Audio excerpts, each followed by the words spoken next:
If you can hold a vision for that person greater than what they hold for themselves, then you become someone who's a vision caster. And by nature, by vision caster, you're someone who's motivating, you're somebody who's inspiring, and you're somebody that, you know what, people actually want to come work for.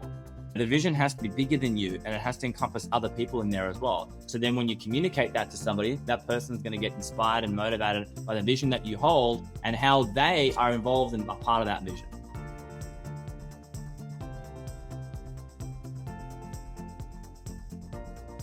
Hello, and welcome to Build Your Remarkable Practice podcast. This podcast is dedicated to chiropractors who are in the seasons of launching and building their practice. Join myself, Dr. Lona, and my co-host, Dr. Bobby, as we have conversations each week as it relates to building the practice of your dreams. And remember, you can have a remarkable practice as part of a remarkable life, not instead of one. We're here to lead you on the way.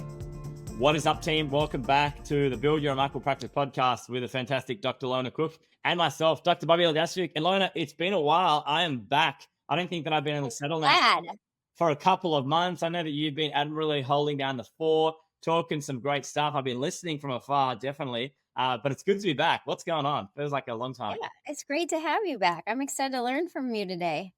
Well, I'm excited to be back today. And, you know, it's been, we were just talking about in the pre-show, guys, like, what have I been up to? And it's been a big finish to 2025. Amazing stuff, 2026. Our practices have just been exploding. We've got a lot of cool stuff going on, which I'm excited to bring back to the show for you guys because, yeah, we just had our first, I was sharing with Lona, we just had our first $6 million week, which basically means it's $125,000 a week in a single practice.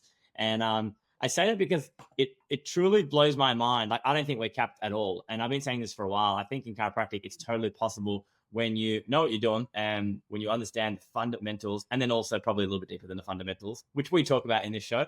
I actually believe at this point it's possible to build an 8-figure chiropractic office, which is really exciting because there was a time in my life I didn't know how to get a single new patient in the door. I sat there twiddling my thumbs for 12 months. And by the end of the first year, I think I managed to see 50 people in a week. So I never forget that. I never forget those roots. And, you know, now I look at all the knowledge and everything that we've gained and like how much time and money I've invested into myself. And now I just want to pay it forward and give it to other chiros and give it to other doctors because you are in an amazing profession, guys. And yeah, it's been a really exciting period. So I'm excited to come back, bring back the wealth of knowledge, build back, bring back to what it takes to scale, what it takes to like truly go to the next level in chiropractic, unlike what most people have ever seen. So I'm excited to be back. I'm excited to be having these conversations with you, Dr. Lona.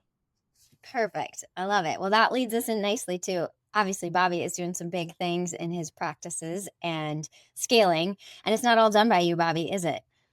Well, this is, you know, the big thing. So let me give you a bit of back story behind this. So over the last maybe 6 months, I've spoken on a fair few chiropractic stages, and one of the things that I seem to get as a bit of a rhythm of feedback from people is I get off stages, people come and talk to me, and they say this. They go, man, what you're talking about up there, it just feels like you're just on another level. It feels like you're just not even in chiropractic world anymore. And I say that not as like a brag, but I say that because it forces me to reflect. Like whenever I hear things like that, it forces me to reflect and go, okay, why? What's the reason for that? And so one of the reasons for that is one of the things that we've spoken about, Lona, in the past is in terms of investing in yourself. Like to this day, my belief is the number one investment that you can make is in yourself because you acquire knowledge that no one can ever take away from you. That becomes ingrained in you and you operate at a different level. And so over the last 12 months, you know, I was telling this to my wife the other day, and just in coaching, development, personal development, we actually spent just under $400,000 in coaching development in 1 year's time. And so when you hear people, struggle to invest in their associate or struggle to invest in themselves for X amount of dollars a month, honestly, there's levels to the game. And I look at that and I go, okay, well, what were my biggest major lessons learned with that $400K that I've spent over the last year? What were the biggest lessons learned in terms of leverage, in terms of like proper business growth, leverage, and scaling to the next level? And doesn't matter who you talk to, doesn't matter what industry you go into, one thing that continues to come back, Lona, is team. And it's about if you're going to do scale properly and if you actually want to build a business that works alongside your life and allows you to have freedom so you can rock up as a better version of yourself, you need to master the people game. So in the early days, you know, you have to learn how to build business. Then after a while, you have to learn how to build people, and then people build the business. And so in chiropractic terms, I look at people into two different categories, right? So I actually look at them at three, but let's just talk about two for a second. One is your CA team. So these are the first people that you hire, Lona. When you get busy enough, you hire CAs. A lot of chiropractors stumble. They don't know how to optimize CAs. Then number two, you progress and you want to delegate out delivery. So you hire associates, okay? And then a lot of people stumble when it comes to associates. They don't hire correctly. They make all the common pitfalls that we see. They don't scale properly. Maybe they get burnt and think associates don't work. And then eventually, later down the line, step three, you do also hire out and you build marketing and sales teams. Not a conversation for this podcast, but as you start scaling, you want to have dedicated marketing and sales teams whose role is to put new patients on the books for offices, right? So today we're going to talk about two things. First part of today's episode is going to be, how do we talk about the associate game? How do we master the associate game? What are the common pitfalls that we see? Are you in your practice right now where you're at the stage where you're looking to start onboarding an associate? What are the common pitfalls and what are the best practices? This is fresh, Lona, because you're onboarding 2 associates right now at the moment. I myself have 11 or 12 associates that have all been super successful. These 12, obviously before that, we've had some trials and we've had some errors. So we're fresh on the back of doing this ourselves. So as a starting point, Lona, talk to us, the associate game. What are your thoughts? Why do so many chiropractors stuff it up? Let's start it there. Why is this such a pain point in chiropractic? Yeah, I think, Bobby, offline, we were just chatting about people not understanding when is the right time to add an associate. And I think that comes back to also the vision, like the vision you carry and the vision you have as to why an associate is the right next move, or multiple associates. I think that's where we first mess it up, is we don't have a clear vision, or we think that somehow it's going to make things easier, or we don't have a clear financial picture of what our business really looks like, what it's going to take to invest in an associate and to bring them up so that it's profitable for everyone, right? It should be a win-win-win across the board when we do this right. But I think many times people don't have the guidance as well as the forethought on what that vision really will look like. And so that's naturally why it goes sideways. Yeah, I want to double click on that for a second. So when you say they don't have the vision of what it should look like, be specific with us. What do you mean? Do you mean that people hire for the wrong reasons? Do you mean that they're not even really sure like how to onboard someone properly? What do you mean when you say that they're not sure what the vision looks like with an associate? Right. So, maybe the practice has had a degree of success with them as the primary adjusting doc, but it still may be very much personality based. There might not be great systems. There might not be the financial stability that needs to be there to know that you're going to take on a professional with a decent salary, a good salary, and have it be where they are able to win in this game as well. So I think lack of clarity across attraction, conversion, retention, team building, money, and having clear vision for what that will look like when the associate comes on. Yeah, I think that's a really, really valid point there. Well, because what you're talking about there is money and energy exchange. And I think as a starting point, what a lot of principals do is they start from the wrong place. So lesson number one is you cannot start from the wrong place. For example, a lot of principals I've noticed think, you know what, I'm closed Wednesdays and I'm closed Saturdays. And then I'll just put an associate on those days. And then maybe on the other days that I'm there, they just come alongside me. So it costs me nothing, which means on my end, there's no real risk.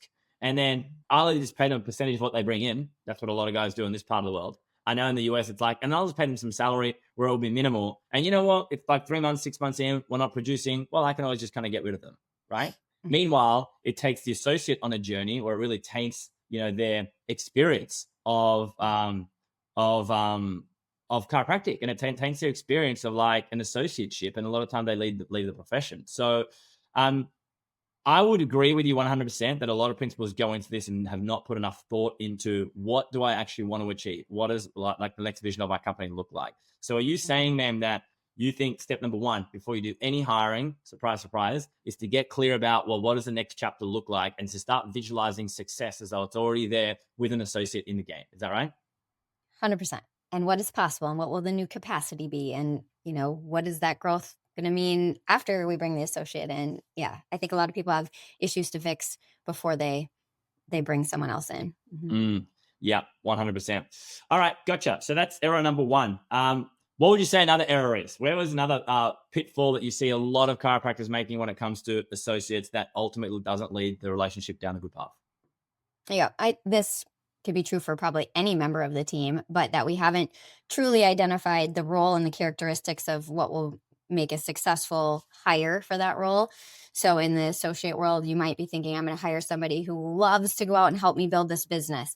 And then you hire someone who's wired more for caregiving, but doesn't like going out and building the business in the community, or doesn't like going out and screening. And so we've just tried to fit someone into a role that they actually really weren't designed for, versus if we realized that in the get-go, and had a more clear picture of the role we were truly hiring them for, as well as really the clear role that we wanted, goes back to the vision issue. I think that's where we could actually set up win-win dialogues where we're matching the right person with the right role and actually hiring the right person for the right role so that they can be set up to be successful. So are you saying, okay, work out in your practice, what is it that you need help and support with? For example, if you need help and support with new patients and marketing, you probably shouldn't be hiring just a caregiver that's going to adjust people. Is that right? Because obviously, if you need help and support with marketing, there's marketing, probably is going to be some expectation on the associate. There's screenings, there's events, there's talks. Is that what you mean?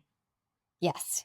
And that would need to be discussed in advance because there's a certain skill set and personality type that's going to be more successful, likely in that role. Yeah.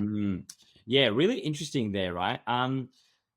My opinion on that is I agree on principle, right? But looking at our offices, one of the things that I know and that I see is that in successful companies, there's a thing called founder-led marketing, right? Which is ultimately that the founder in so many successful businesses is the person who also, like, when I say leads the marketing, what I mean is they're not like setting up the ads and doing everything, but it's founder-led in terms of like they're the person that's making videos, it's making content, they're the person in front of the camera, right? I don't necessarily think the marketing needs to be founder-led. However, I do feel as though the business has a responsibility around marketing and that a certain amount of new patients should be getting brought in through the business. And so if you're a principal and you're looking at your marketing right now and you're like, let's just say numbers, well, we're getting 50 new patients a month and I want to onboard an associate. Well, guess what? To now feed an associate, you're going to need more than 50 new patients a month. You're probably going to need 17 new patients a month. So show me your business plan and then more accurately, your marketing plan about how you plan to go from 50 new patients a month to 70 new patients a month. And then if that marketing plan involves an associate also going out and doing screening and doing talks and doing events, then you're right. You probably have to find the right associate that's going to fit that model. Because if you get someone who is a caregiver and loves to adjust and loves to like give care to people, you're going to start to get resentment. You're going to start to get pushed back if all of a sudden every weekend you're pushing this person to go and do screenings. Mm-hmm. Yep. Agreed. And I agree with you that I think it's many people go into this thinking they want someone that builds the business when really they need to figure out how to build the marketing pipeline, possibly not with associates, and then hire associates to fulfill that care. Right. Yeah. Having to build the business. Yeah. Yeah. So what I'm hearing you say is then, okay, you need to look at your business right now where it's at, and then you need to look at where it's going to go. And then you need to ask yourself, well, what systems are missing or what needs to improve with another associate coming on board? Because associates will just expose those issues even bigger if you haven't handled them on time. Yes. Ask yourself if you're hearing things like, you're the best doctor ever, you fixed me, I can't believe that, I found you as my doctor. It's all about you. You likely have a personality-based practice and you need to like help people understand that this is actually about the adjustment and chiropractic. That's one of the first things I would fix because it'll be very hard to bring someone else in and ask, they're not you. They can't be, right? Yeah. And that can be a subluxation that exists when people are trying to make their first associate hire. I think that the starting point for everyone is you've got to go back to this idea about, okay, right now, what is the number one constraint in your business? So there's a thing called the theory of constraints. And the theory of constraints ultimately means that in any one given time, every single business, including mine, including yours, including everyone listening to this right now, there is a number one bottleneck constraint that's stopping your business from going to the next level. For some of you, that is the ability to actually adjust people and deliver care. For other people, that's actually not the constraint. The constraint might be that you don't have a conversion process that's predictable in nature. The constraint might be people are dropping out way too early in the process. The constraint might be you don't have enough leads that are then turning into new patients, right? Everyone has different constraints. So then if you're adding an associate, but your number one constraint is, let's say on the front end, you don't have enough leads, you don't have enough new patients coming in, adding an associate won't fix that constraint. Adding an associate will fix the constraint of my bottleneck is I can't get people in adequately in enough time because I'm maxed out because I'm at full capacity. And then that is a need for like, wow, I need somebody then who I'm going to bring on board to actually unblock the bottleneck because my constraint is delivery to help me deliver care to more people. And that makes the assumption that our front end is strong enough. We're getting plenty of people on the front end. In fact, we're holding people back on the front end. But where the problem lies on the back end and our ability to service people in an adequate period of time. And so I need someone that's going to help me with delivery, i.e. adjusting. And then that is a great reason to hire, in this example, an associate. And you can hire definitely a caregiver there that you need to then train and develop. That's the next thing I want to talk about, training development. Yeah. What are your thoughts on that? Yeah, I agree. And I think seeing into a lot of women-run CEO practices, Mm-hmm. a lot of us are maybe at our max, but also at our max for what our best life looks like. Like maybe we have young kids or we're going to have more kids and we're like, I don't want to be adjusting 4 days a week or 5 days a week or 3 days a week. And so you're learning to replace yourself in some of that production, pull yourself back, maybe sooner than some of our male counterparts even do, and replace ourselves and continue to grow with you being less involved in that production because of having kids or because of wanting a different lifestyle with our family. Mm-hmm. Yeah, 100%. So I would say that's one part of where we get this wrong. Part two, I look at them and I go, okay, what's your process and what's your plan once somebody comes on board? Because at this point in my career, two things that I've learned is it's very easy to fix constraints when you work them out, okay? And the way that you fix them is it's one of three things. Here's what they are. Number one, it's either a systems problem, and systems problem means you've gone to the next level. You need a new way of doing that. That's actually a system. All right. Second thing that you got to look at then is it a people problem? And we're going to talk about it in a second, because people, that's where associates fit into it. That's where associates can help us. And then third, now I look at it and I go, hey, is it an automation problem? Nowadays, so many things can be solved by software that it blows your mind. And our software stack every single month just seems to get bigger and bigger with like good stuff in the software that automates, that makes things easier, that makes things just a lot more streamlined, that actually replaces a lot of roles, quite frankly, to be honest, I look at it. But let's just double click for a second on people, because we're having a people conversation. So when you look at it and you go, okay, well, is it a people problem? I understand this one thing. Here are the two most powerful tools you can have up your sleeve when it comes to people. Number one is vision for that person. If you can hold a vision for that person greater than what they hold for themselves, then you become someone who's a vision caster. And by nature, by a vision caster, you're someone who's motivating, you're somebody who's inspiring, and you're somebody that, you know what, people actually want to come work for. So when you're a principal, I think that you have a duty, and that duty is to be a visionary, not just for yourself. It can't be like, well, I want to get busy and put someone on Thursdays and put someone on Fridays. No, the vision has to be bigger than you, and it has to encompass other people in there as well. So then when you communicate that to somebody, that person is going to get inspired and motivated by the vision that you hold and how they are involved in a part of that vision, right? So that's step number one, being an awesome vision caster. What are your thoughts on that, Lona, before I share with you what my step number two is, developing great people? Yeah, I think that's huge, right? It's vision can come from a lot of different things, but when you have a vision that other people can buy into and see themselves as part of and see how critical their skill sets are to the vision too. I mean, now that's the secret sauce, right? So leading with that vision, helping people catch it and share that vision, that is a huge part of recognizing also if you've got someone that can be shaped into an A player, because they're going to lean in when you talk about that vision. And if they don't, then they're not the right fit. Yeah, spot on. So a visionary is somebody, guys, who through casting what you see in the future is actually able to inspire and empower people around you. Or people around you look at that and go, whoa, that's sick. I'm so pumped and I'm so motivated by what it is that we're doing here, okay? Because if you can do that, you automatically got someone on your hand that's going to be more motivated and inspired. If you can't do that, you're going to get someone on your hands that's maybe doubting you, that's maybe like, I don't even know what we're doing. It's lacking clarity. Maybe that's full of confusion. And that's not a healthy state to be operating out of. And it's definitely not a healthy state for growth. All right. Mm-hmm. So number one, get clear with your vision and be able to ensure that you can articulate that and communicate that and pull vocabulary in the right way. And then the second tool that I have up my sleeve to turn associates into rock stars is very simple. It might sound boring, but to this day, it's the only thing proven to develop somebody. And that is training. Okay. It's stats and it's training. Stats, training, stats, training, stats, training. Let me give you an example. Okay.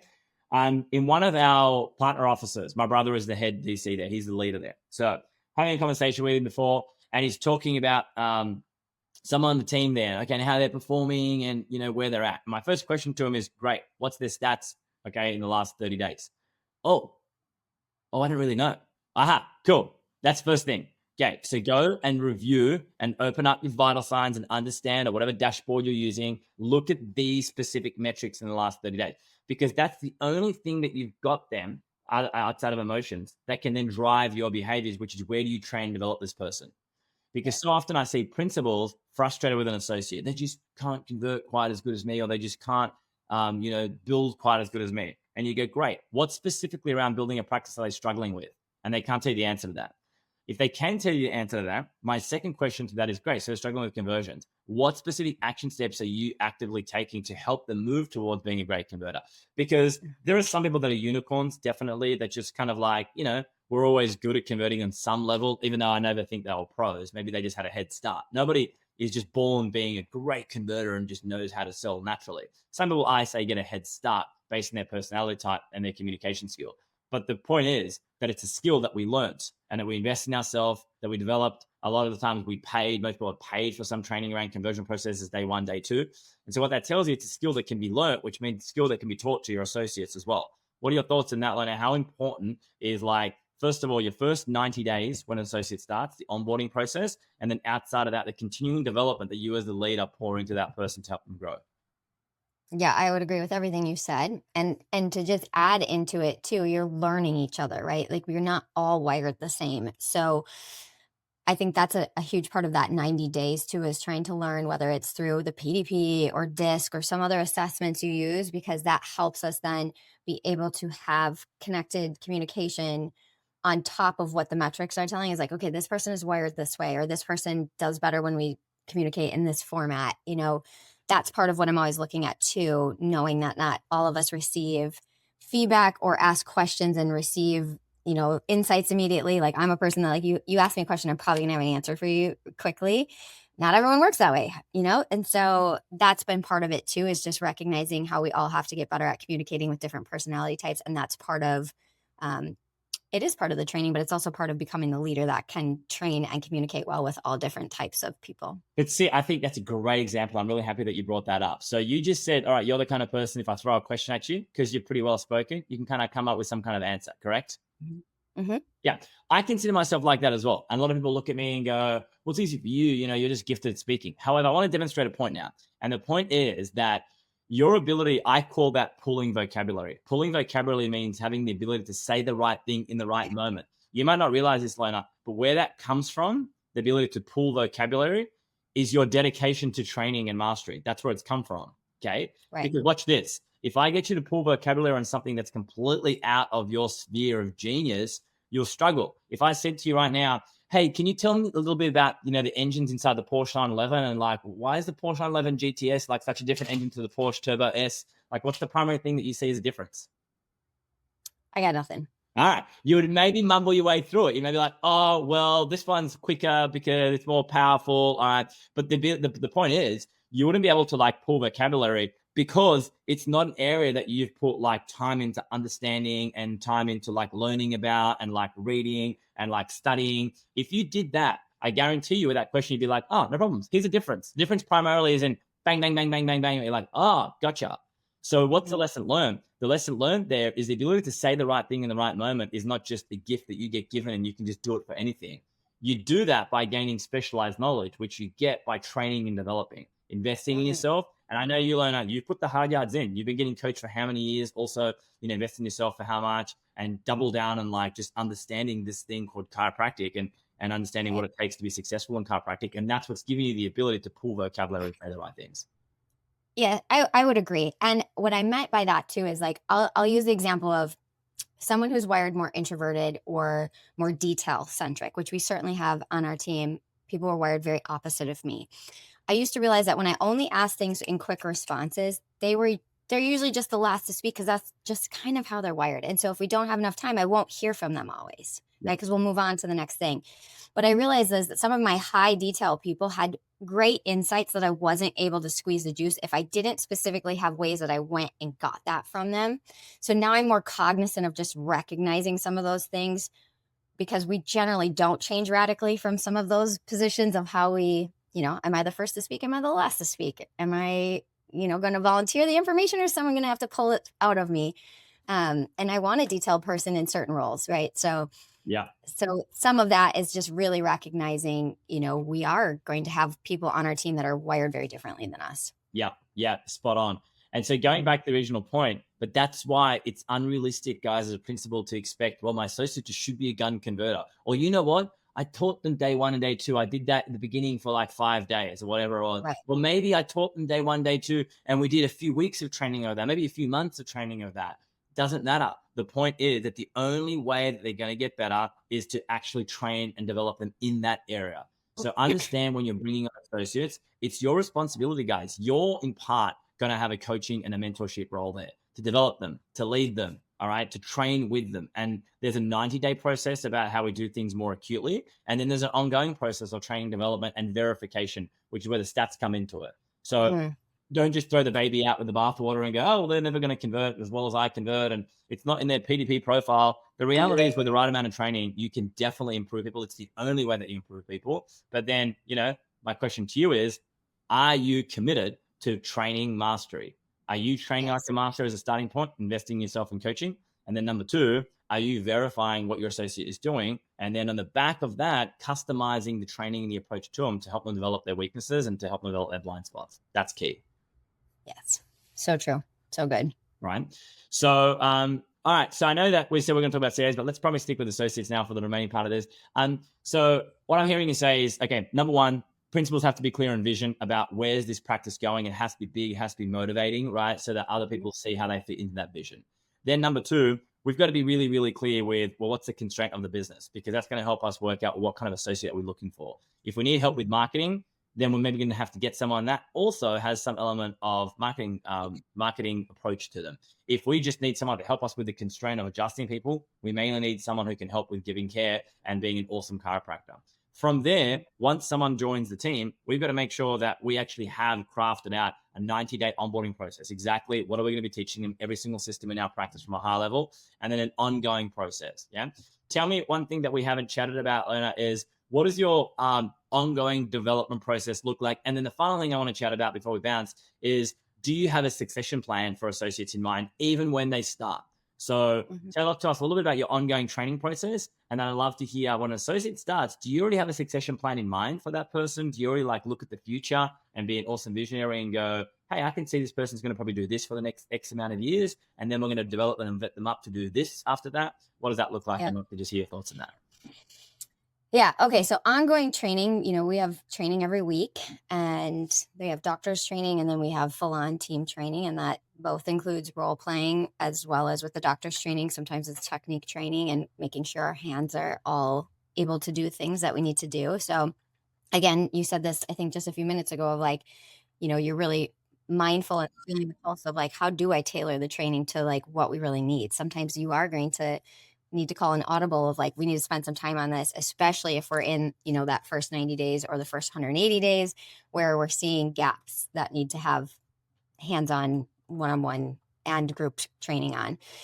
So that's ongoing. I think additionally, I really encourage and demonstrate, this has been part of our culture always, that we're getting to seminars together, whether that's coming to TRP, the immersions together, whether that's going to philosophy seminars. That's a big one for a lot of my team, is I want them to be dipped in chiropractic as much as possible, especially knowing, depending on which school they went to, they may not have gotten a ton of that. So it is part of obviously our internal system and our internal brick and mortar culture here, but it's so powerful to take a young chiropractor, a new chiropractor to a New Beginnings or to a Mile High or to some of these bigger seminars that exist, like an Innate Summit, and have them hear from 20 other people speaking chiropractic in different ways and feel that. So that's a huge part of our continuation, is wanting to make sure that we're all consuming things together and sometimes going and having experiences together.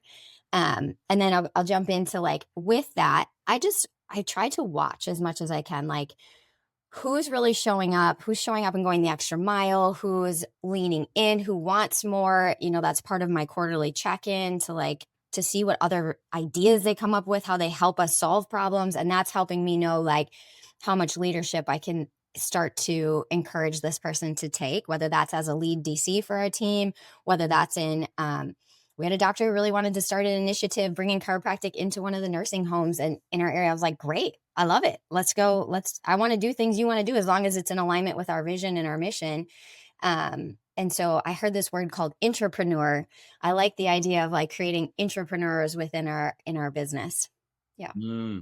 Really interesting. You should bring that up actually, because I was in a separate mastermind of mine, and in that mastermind, I was hearing from this guy who runs a $30 million company, and one of the things that he says is he goes, "Look, in an 8-figure company, you really have to have a few kind of really good like 7-figure operators inside there." And what a 7-figure operator is, you kind of know if this person went on their own, or this person went on their own, you kind of know they build like a 7-figure company. And so you look at in a chiropractic office, 7-figure company, you kind of have to have a good like high level 6-figure people in there that these people can go and build 6 figures on their own. And it's interesting because I looked at that in my chiropractic office, and totally, we have a few people in there that are like really good high level 6-figure operators. Like, and so it's interesting you should say that because I agree with it 100%.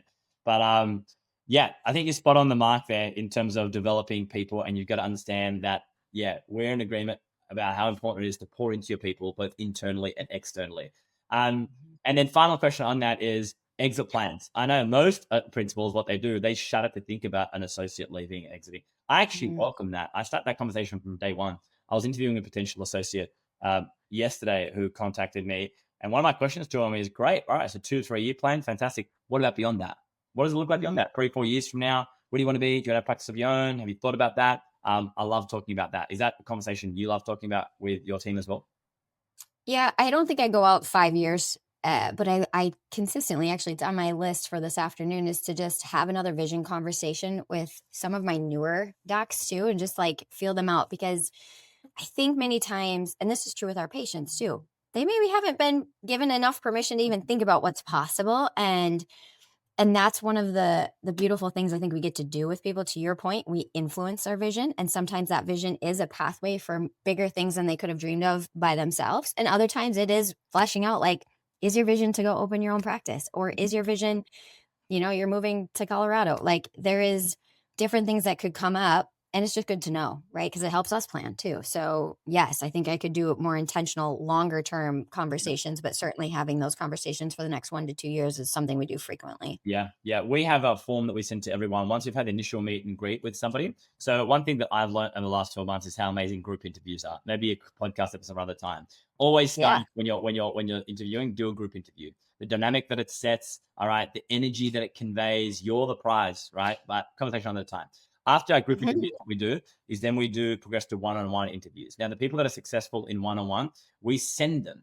From the group, we invite the good ones to one-on-one. And before we get them to the one-on-one, we send them a vision casting questionnaire form, which asks them questions about where they want to be 12, 24 months from now, what are their core values, how much money they want to be earning, hint, very powerful one.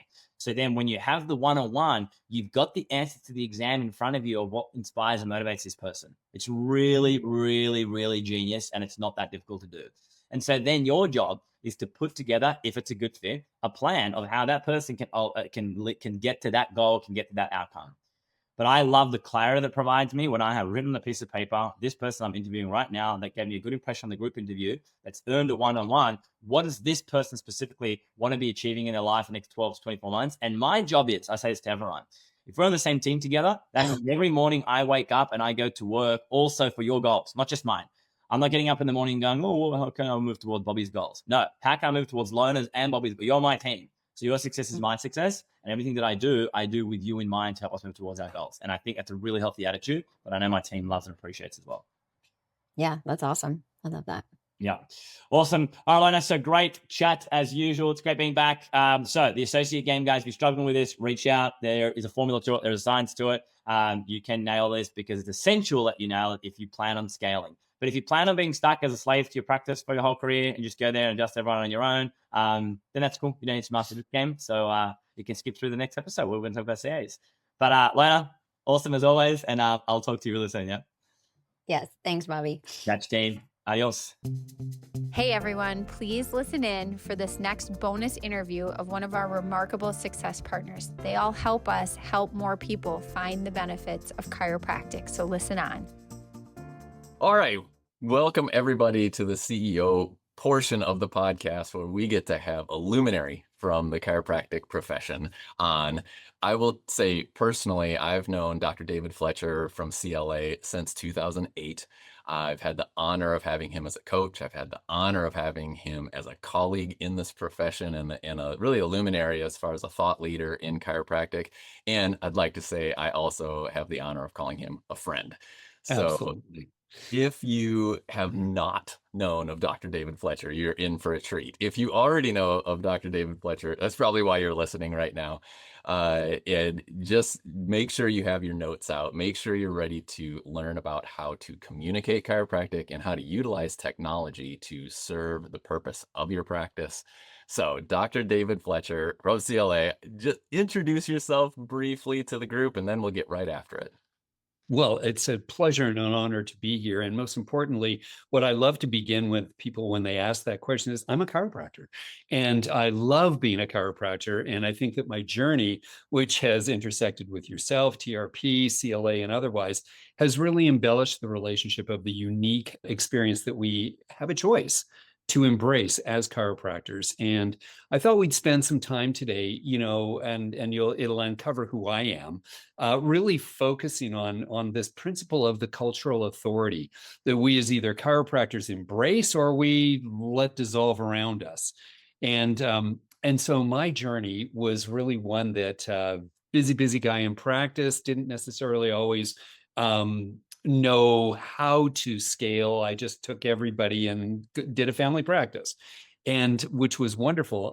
I have a background in some research advocacy and otherwise. So I was always on the hunt to know objective data that validated what we had, that was reproducible. And I came across the Christopher Kent and Patrick Gentempo, who were my mentors in the early days. And they had begun with Chiropractic Leadership Alliance, or CLA. As time went on, I became their academic advisor. I became their communicator. And I met so many wonderful chiropractors along the path. Eventually, I took over CLA, and that was years ago now, 15, 16 years ago now. And as a result of that, I've had a wonderful ability to have that interface between technology, the principles of chiropractic, and the ability to watch the practices represent that through the growth and dimensions of growth. I love that. So in the TRP ecosystem, we talk about the practice systems of attraction, conversion, retention, team building, and collections. There are also seasons of practice, from launching a practice to building one to scaling one, and then ultimately to exiting. As personally in my practice, I've utilized the CLA scanning technology since 2008. So I realize I'm coming to this with like almost a curse of knowledge. But for those that are listening that don't have that might be in that have needs in any of those 5 domains, or if they're looking to move from build to scale, or maybe they have an eye on exiting, or shoot, how do I launch? Maybe if they're coming at this from a completely like they don't even know what we're talking about standpoint, please just take a second to talk about what is the technology that the Chiropractic Leadership Alliance at CLA has, and how can it be utilized in a practice? Well, the intention was originally not to necessarily have a technology to sell. It was a technology to communicate. And the reason that that was so powerful was that this cultural authority that I was talking about was getting dissolved. And we are starting to recognize chiropractic as more of a spine therapeutic rehabilitation model. When in truth, the philosophical model that drove us to begin CLA and to embrace that message was the principle of neurocentricity, meaning everything that we function in as human beings is relatable to the clarity within our nervous system, or coherence as we have it. So we wanted to help people understand that the impact of a vertebral subluxation went far beyond the spine, but was the source of the eminence of the expression of potential. And so we said, how can we identify where there are interference patterns within the central nervous system? So we focused primarily on the 2 largest divisions. Sensory is more subjective. So what we did was we focused on the motor nervous system by identifying how to read EMG as it relates to energy expenditure. And then we looked at the autonomic nervous system in 2 dimensions, one, the global set points, and we pioneered heart rate variability within chiropractic. And then we also utilized thermography to look at the spinal connection to the control of the organs and glands through the autonomics. To put it very simply, our 3-tech scanning gives you a 360 view of the ability of that person to interpret themselves in their environment and how much it's costing them to be out of sync with their environment. And it's a beautiful piece of technology. Yes. That's great. And I loved what you said there, where we didn't create technology to sell, we created No, technology to communicate. And that's, from within the practice is what you're speaking of. It's not about how to sell more care plans. It's no, about not at how all. to communicate with clarity what's going on in the nervous system.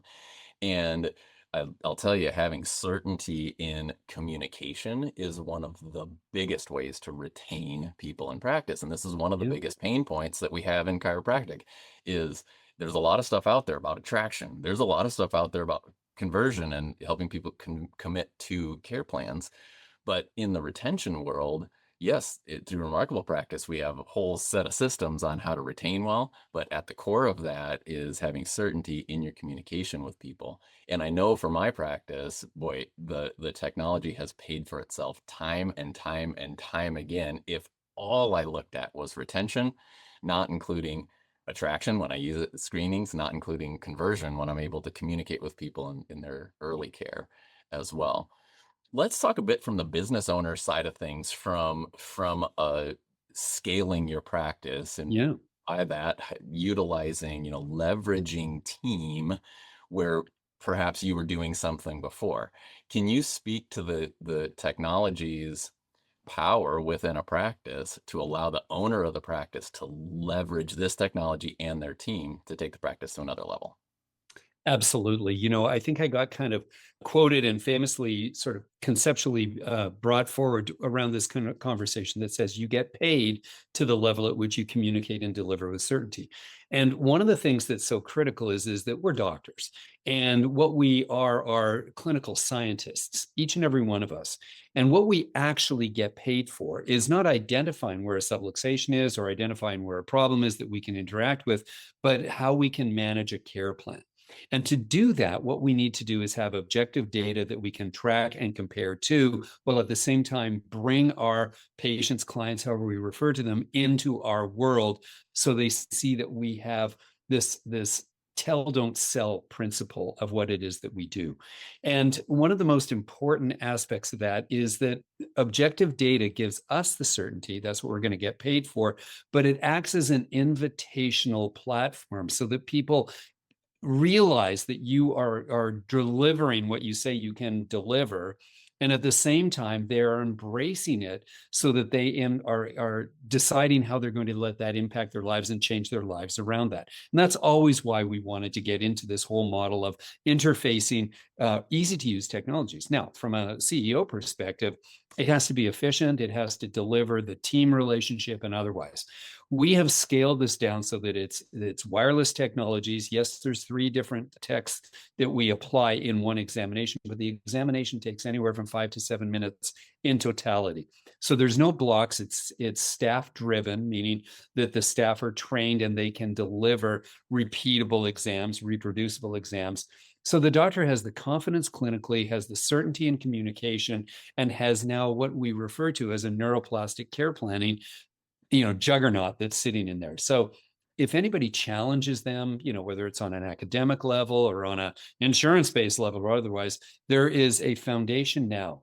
And when we go to do volume-based practice, it's not even so much that that's what we want to do, it's that we have to do it. There's such an attraction to showing people what it is that matters, that when it comes to attraction, and you mentioned it, whether you take it into a screening environment or, most importantly, as you engage the 4 generations of every family within, with whoever's starting, this becomes the centerpiece of your practice. So attraction, conversion, the retention is based upon care plans, which is exam to exam to exam.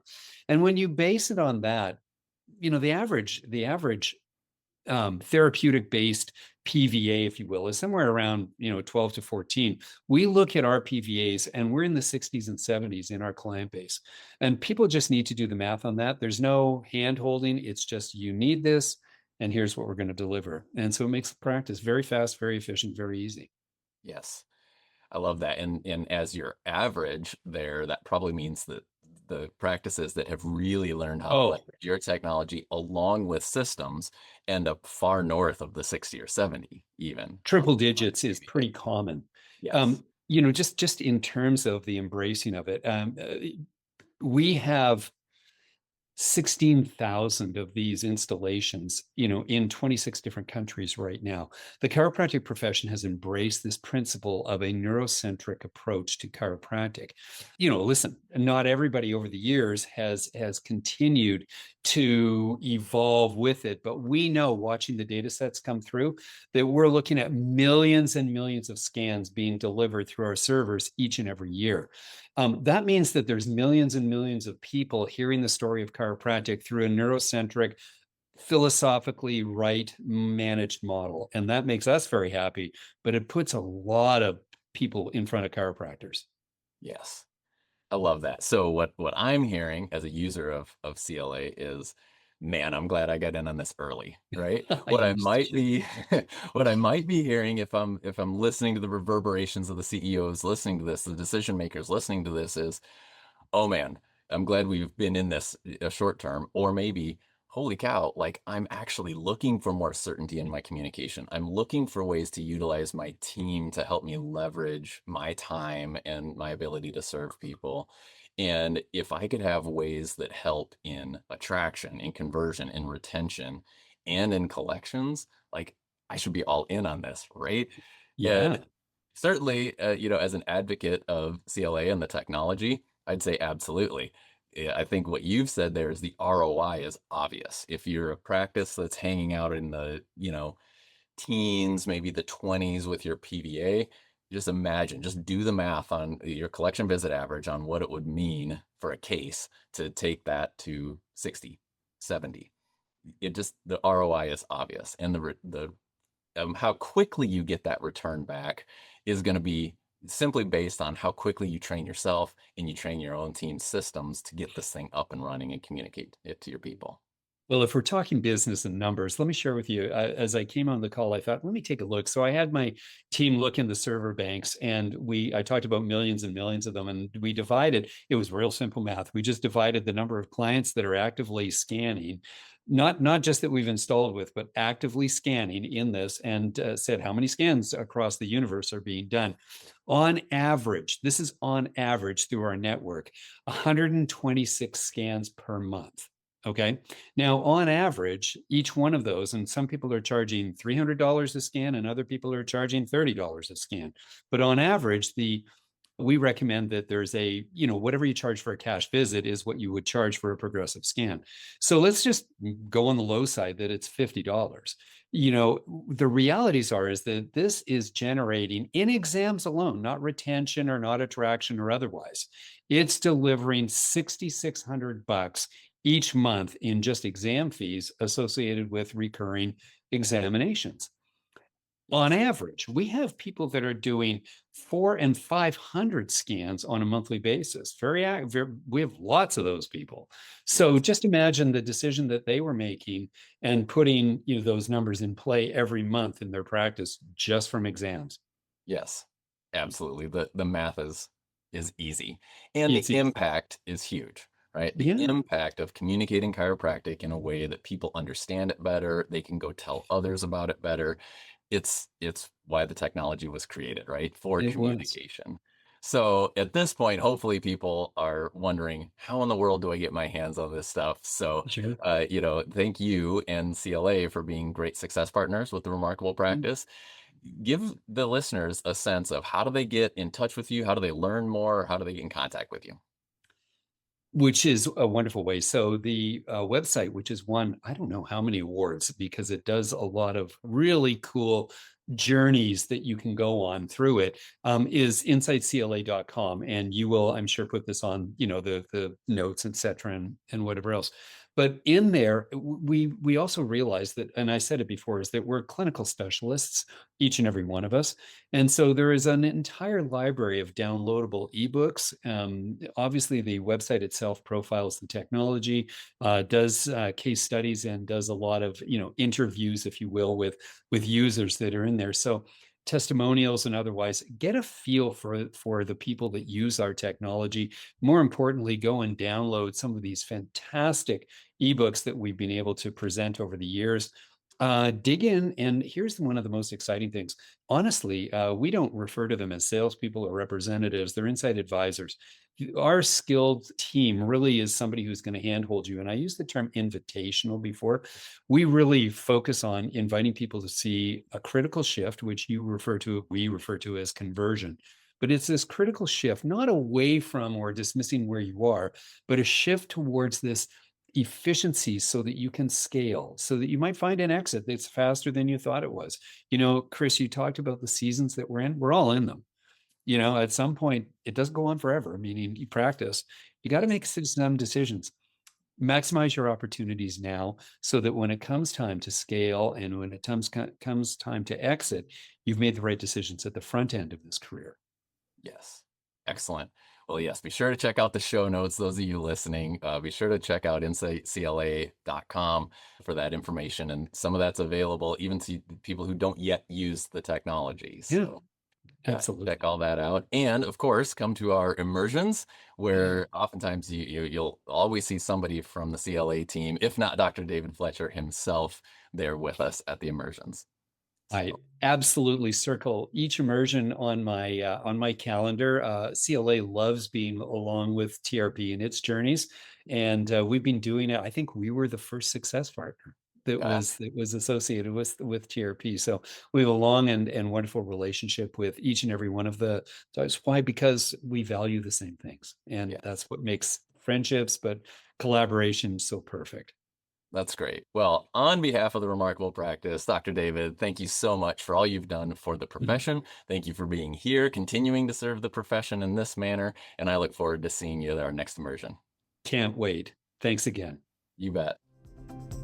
Thanks for listening to this episode of Build Your Remarkable Practice podcast. Remember, what the world needs now is chiropractic, and what chiropractic needs now is more successful chiropractors. If you like the podcast, please subscribe, share with your friends, and leave us a review.